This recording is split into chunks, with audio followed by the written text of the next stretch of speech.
Assalamualaikum warahmatullahi wabarakatuh, Bapak Ibu Guru. Sebelumnya saya mengucapkan terima kasih atas kehadiran Bapak Ibu Guru dalam kegiatan ini, yaitu dalam kegiatan sosialisasi mengenai budaya positif yang ada di sekolah. Baiklah Bapak Ibu, saya lanjutkan. Budaya positif di sekolah yaitu nilai-nilai dan kebiasaan-kebiasaan di sekolah yang berpihak pada peserta didik agar mereka dapat berkembang menjadi pribadi yang kritis, penuh hormat, dan bertanggung jawab. Perubahan paradigma. Untuk membangun budaya positif, sekolah perlu menyediakan lingkungan yang positif, aman, dan nyaman agar murid-murid mampu berpikir, bertindak, dan mencipta dengan merdeka, mandiri, serta bertanggung jawab. Lazimnya disiplin dikaitkan dengan kontrol. Dalam hal ini, kontrol guru dalam menghadapi murid. Ada sebuah contoh Bapak Ibu di sini, jika kita perhatikan bersama-sama yang ada di layar TV. Sebuah contoh, Anda dan teman Anda akan melakukan kegiatan. Cobalah buka. Anda adalah A. Tugas Anda adalah mengepalkan salah satu tangan Anda. Coba Anda bayangkan bahwa Anda menyimpan sesuatu yang sangat berharga di dalam kepalan tangan Anda. Anda perlu menjaga benda tersebut sekuat tenaga karena begitu pentingnya untuk kehidupan Anda. Sedangkan teman Anda B membujuk, menghardik, mengintimidasi, memarahi, menggoda, menggelitik, bahkan menawari Anda uang agar Anda bersedia membuka kepalan tangan Anda. Cobalah lakukan kegiatan, cobalah buka di atas dengan B secara bergantian.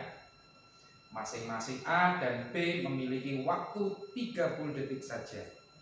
Sesudah itu, silakan Bapak Ibu coba diskusikan kegiatan ini dan coba jawab pertanyaan-pertanyaan di bawah ini secara mandiri dan diskusikan kembali dengan rekan Anda B.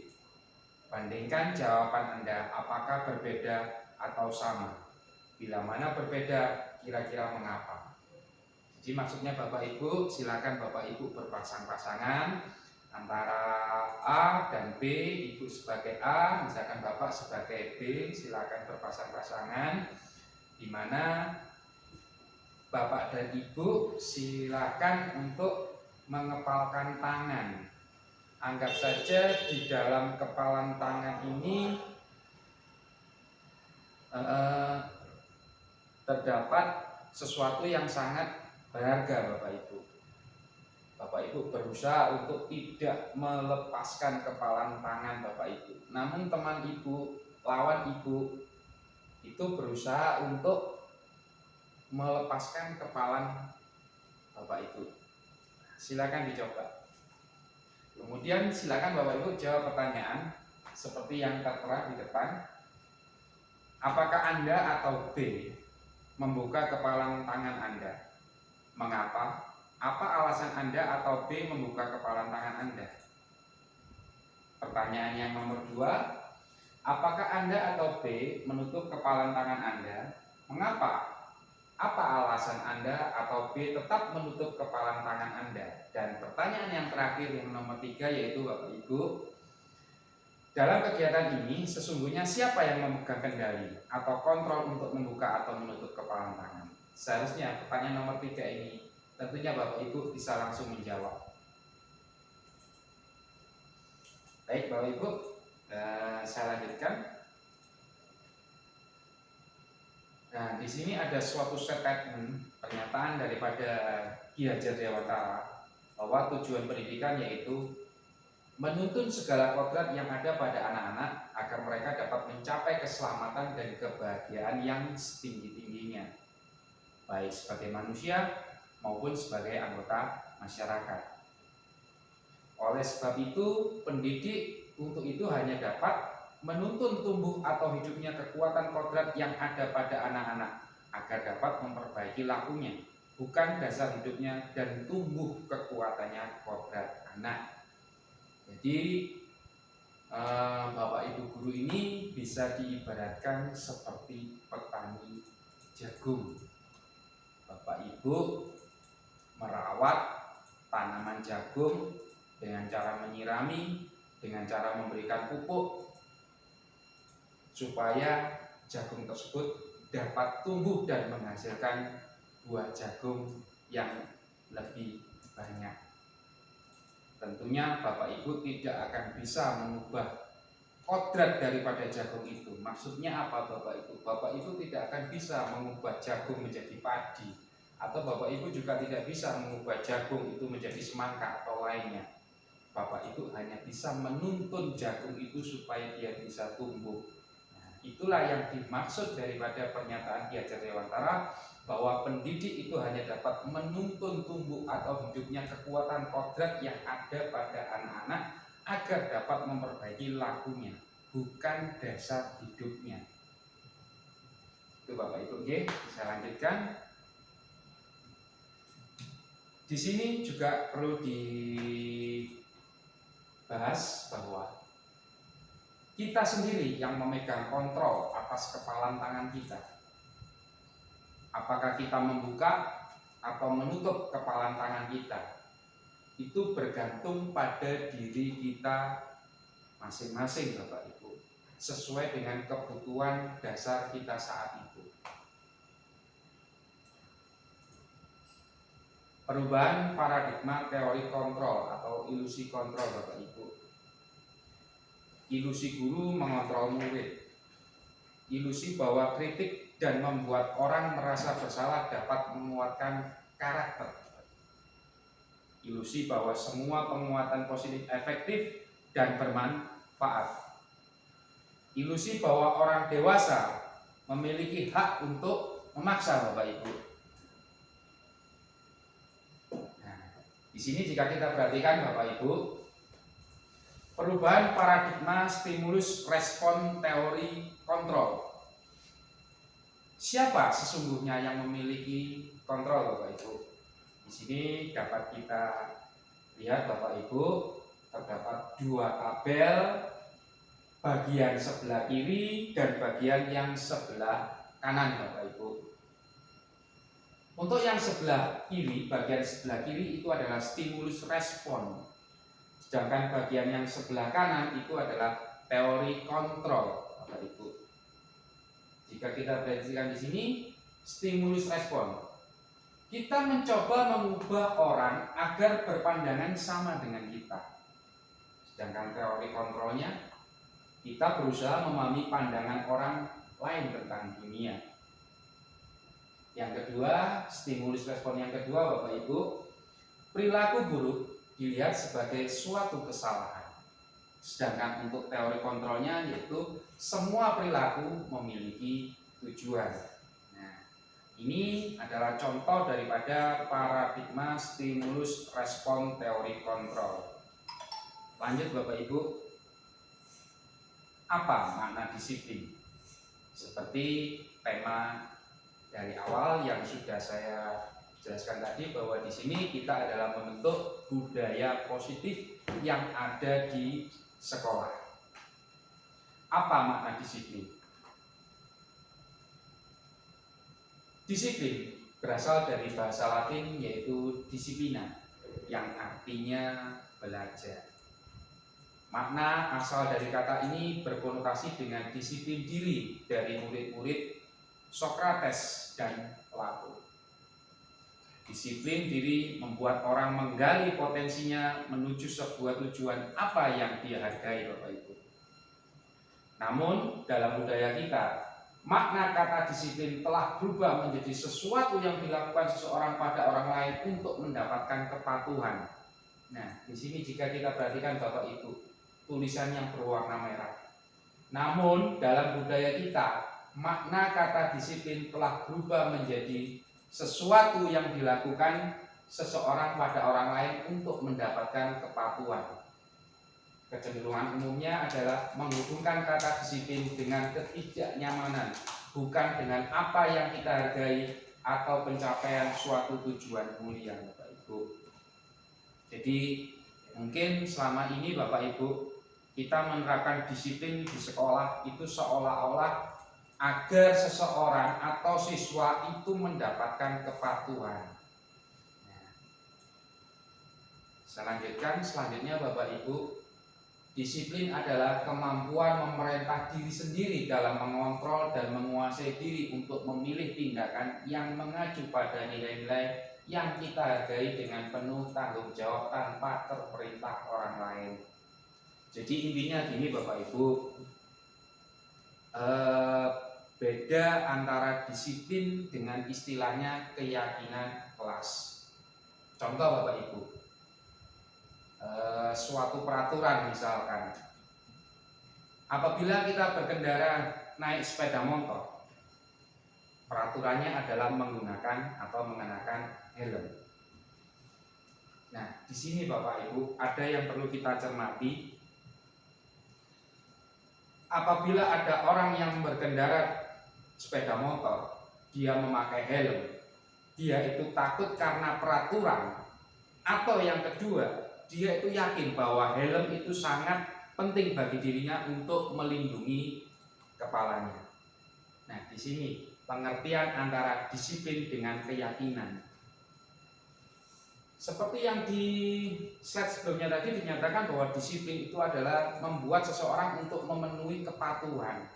Kalau seandainya seseorang yang berkendara sepeda motor itu mengenakan helm hanya karena dia takut ditilang, tentunya itu akan kurang baik. Kenapa? Karena dia tidak yakin akan tujuan daripada kenapa dia menggunakan helm.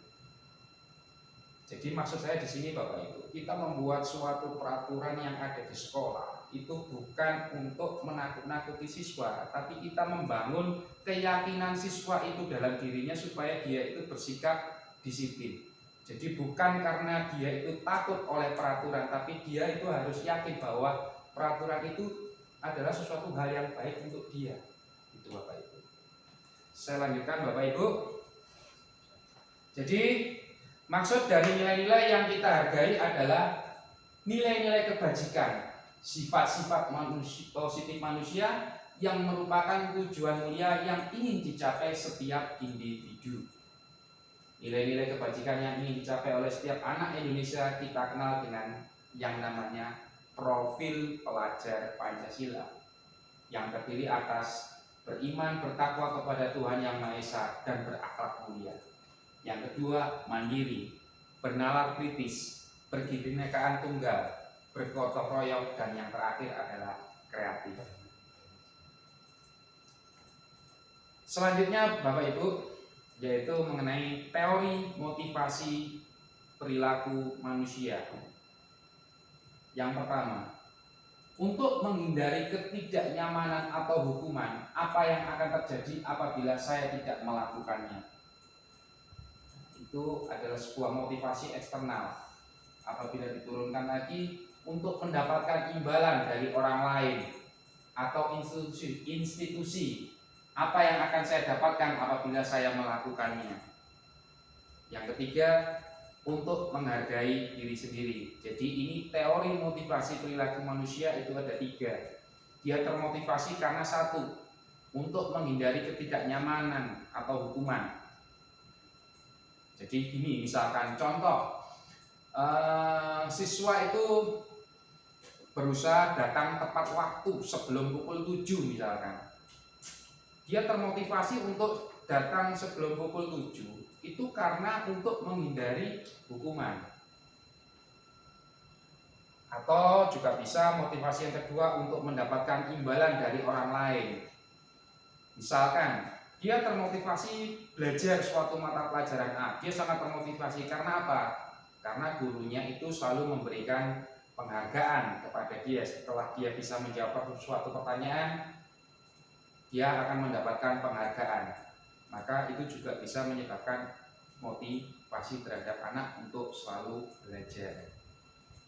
Berikutnya Bapak Ibu, di sini jika kita perhatikan gambar, pada dasarnya ada 4 kebutuhan dasar manusia. Cinta kasih diterima, penguasaan, kesenangan, dan kebebasan. Itu adalah kebutuhan dasar daripada manusia. Contoh Bapak Ibu, di sini ada suatu kasus Ibu Ani, guru kelas 5 di SD Pelita Api, sedang bingung menghadapi ulah salah satu murid di kelasnya, yaitu Agus. Beberapa anak telah datang dan mengeluhkan Agus yang seringkali meminta bekal makan siang mereka dengan paksa. Jika Bapak Ibu menghadapi situasi seperti Ibu Ani, apa yang kira-kira Bapak Ibu lakukan? Menurut Bapak Ibu, kira-kira apa alasan Agus melakukan hal itu?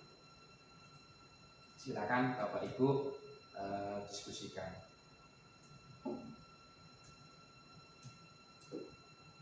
Dalam konteks penerapan disiplin positif, Ibu Ani sebaiknya mencari tahu alasan Agus melakukan tindakan tersebut agar mengetahui kebutuhan mana yang sedang berusaha dipenuhi oleh Agus. Apabila jawaban Agus karena ia lapar dan orang tuanya tidak membawakannya bekal makan siang, kebutuhannya adalah bertahan hidup. Jadi sesuai dengan slide yang sebelumnya tadi Bapak Ibu ya. Jadi kebutuhan dasar manusia. Namun apabila jawaban si Agus itu karena dia senang temannya jadi memperhatikan dia, istilahnya dia mencari perhatian, berarti kebutuhannya Agus adalah cinta dan kasih sayang. Jadi dia memaksa mengambil bekal teman-temannya itu dengan tujuan untuk mencari perhatian, karena dia butuh yang namanya cinta dan kasih sayang. Namun apabila jawaban si Agus adalah dia merasa hebat karena temannya jadi takut dan menuruti keinginannya, berarti kebutuhannya Agus adalah penguasaan atau pengakuan atas kemampuannya. Apabila jawaban Agus adalah karena dia merasa bosan dengan bekal yang dibawakan ibunya karena selalu membawakan bekal yang sama, maka kebutuhannya Agus adalah kebebasan. Dia itu ingin mencari suatu jati diri, kebebasan, kebutuhan akan pilihan. Namun apabila jawaban Agus adalah karena iseng saja dan dia menikmati ekspresi wajah temannya yang kesal karena diambil makanannya, maka kebutuhannya Agus adalah hanya untuk kesenangan, hanya untuk bersenang-senang. Nah, di sini Bapak Ibu perlu diperhatikan bahwa 5 posisi kontrol guru itu adalah 1. Penghukum, 2. Pembuat merasa bersalah, 3. Teman, 4. Pemantau, 5. Manajer. Di sini ada 2 pernyataan-pernyataan Bapak Ibu, ada 2 kolom maksud saya, kolom sebelah kiri dan kolom yang sebelah kanan. Jika kita perhatikan di sini Bapak Ibu, apabila ada pernyataan saya kecewa sekali dengan kamu, maka itu adalah pembuat orang merasa bersalah. Di 5 kontrol di sini. Nah, ini yang kedua, pembuat merasa bersalah Bapak Ibu. Kalau seandainya Bapak Ibu mengutarakan suatu pernyataan, saya kecewa sekali dengan kamu, berarti Bapak Ibu itu posisi kontrolnya adalah pembuat orang merasa bersalah. Namun apabila Bapak Ibu pernah mengungkapkan suatu statement atau pernyataan, kamu tidak pernah benar melakukannya, maka Bapak Ibu posisi kontrolnya adalah sebagai penghukum, menjustifikasi. Apabila Bapak Ibu pernah menyebutkan pernyataan, ayolah lakukan demi ibu bapak, berarti Bapak Ibu itu seolah sebagai teman, Bapak Ibu ya. Namun apabila pernyataannya adalah apakah kamu mau mendapatkan stiker bintang hari ini, maka Bapak Ibu posisi kontrolnya adalah sebagai pemantau. Pernyataan selanjutnya adalah bagaimana kamu bisa menyelesaikan masalah ini. Nah, ini Bapak Ibu posisi kontrolnya adalah sebagai manajer. Pernyataan berikutnya, kamu selalu yang paling terakhir. Berarti Bapak Ibu posisi kontrolnya adalah sebagai penghukum. Nah, inilah Bapak Ibu yang dimaksud dengan keyakinan kelas yang di awal tadi sepintas saya jelaskan. Keyakinan kelas adalah nilai-nilai kebajikan atau prinsip-prinsip universal yang disepakati bersama secara universal lepas dari latar belakang, suku, negara, bahasa maupun agama. Jadi menurut Gosen tahun 1998, suatu keyakinan akan lebih memotivasi seseorang dari dalam intrinsik. Seseorang akan lebih bersemangat untuk menjalankan keyakinannya daripada hanya sekedar mengikuti serangkaian peraturan. Jadi Bapak Ibu, ini adalah berikut langkah-langkah untuk pembentukan keyakinan kelas atau semacam peraturan yang selama ini kita sebut peraturan. Selama ini kita membuat peraturan sekolah itu kalau saya melihat sepihak Bapak Ibu ya, peraturan itu dibuat oleh sekolah langsung diterapkan oleh siswa. Jadi siswa tidak dilibatkan dalam membentuk atau membuat suatu peraturan atau tata tertib sekolah. Alangkah baiknya dalam membentuk suatu tata tertib yang ada di kelas, Bapak Ibu membuat yang namanya keyakinan kelas terlebih dahulu, di mana murid-murid atau siswa itu juga dilibatkan dalam menyusun yang namanya keyakinan kelas. Keyakinan kelas bersifat abstrak daripada peraturan yang lebih rinci dan konkret. Keyakinan kelas berupa pernyataan-pernyataan yang universal. Pernyataan keyakinan kelas biasa dibuat dalam bentuk positif.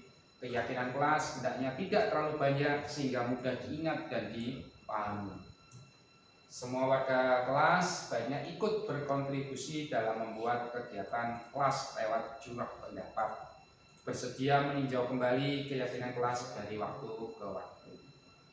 Baik, saya rasa cukup demikian Bapak Ibu sosialisasi saya mengenai disiplin positif dan pembentukan keyakinan kelas. Sekian, terima kasih. Wassalamualaikum warahmatullahi wabarakatuh.